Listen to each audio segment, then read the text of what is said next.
Well, we're here at Cochituate State Park. Beautiful setting sun behind me. My mother's caught the perfect spot. It's a really beautiful day here. We're reading Act 4, Scene 6, King Henry VI, Part 3. Flourish. Enter King Henry VI, George of Clarence, Warwick, Somerset, young Henry of Richmond, Oxford, Montague, and Lieutenant.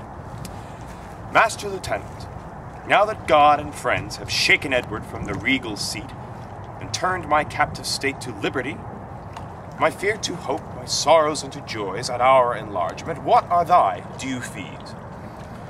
Subjects may challenge nothing of their sovereigns, but if an humble prayer may prevail, I then crave pardon of your majesty. For what, lieutenant? For well using me?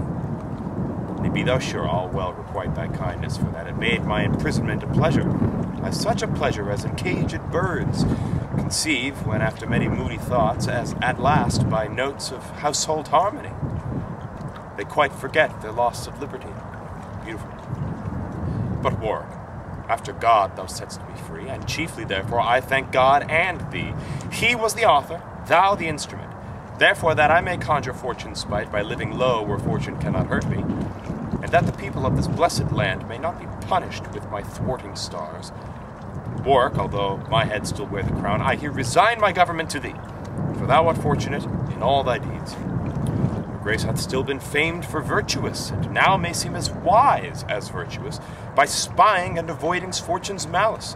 For few men rightly temper with their stars. Yet in this one thing let me blame your grace, for choosing me when Clarence is in place. No, Warwick, thou art worthy of this way, to whom the heavens in thy nativity adjudged an olive branch and laurel crown, as likely to be blessed in peace and war, and therefore I yield thee my free consent. And I choose Clarence only for protector. Warwick and Clarence, give me both your hands. Now join your hands, and with your hands your hearts, that no dissension hinder government. I make you both protectors of this land, while I myself will lead a private life, and in devotion spend my latter days to sin's rebuke and my Creator's praise. What answers Clarence to his sovereign's will? That he consents, if Warwick yield consent, for on thy fortune I repose myself. Why then, though loath, yet must I be content. We'll yoke together like a double shadow to Henry's body, and supply his place. I mean, in bearing weight of government, while he enjoys the honor and his ease. And Clarence, now then it is more than needful forthwith that Edward be pronounced a traitor, and all his lands and goods be confiscated. What else? When that succession be determined, I, there in Clarence, shall not want his part. But with the first of all your chief affairs, let me entreat, for I command no more, that Margaret your queen and my son Edward be sent for to return from France with speed. For till I see them here, my doubtful fear, the joy of liberty is half eclipsed.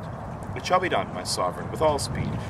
My lord of Somerset, what youth is that of whom you seem to have so tender care? Liege, it is young Henry, Earl of Richmond.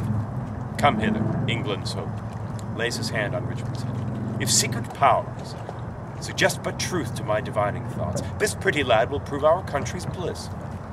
His looks are full of peaceful majesty. His head by nature framed to wear a crown. His hand to wield the scepter, and himself likely in time to bless a regal throne. Make much of him, my lords, for this is he, must help you more than you are hurt by me. What news, my friend? That Edward is escaped from your brother and fled, as he hears, since to Burgundy. Unsavory news, but how may he escape? He was conveyed by Richard, Duke of Gloucester, and Lord Hastings, who attended him, in secret ambush on the forest side, and from the bishop's huntsman rescued him, for hunting was his daily exercise. My brother was too careless of his charge, but let us hence, my sovereign, to provide a salve for any sore that may betide. Exempt all but Somerset, Richmond, and Oxford.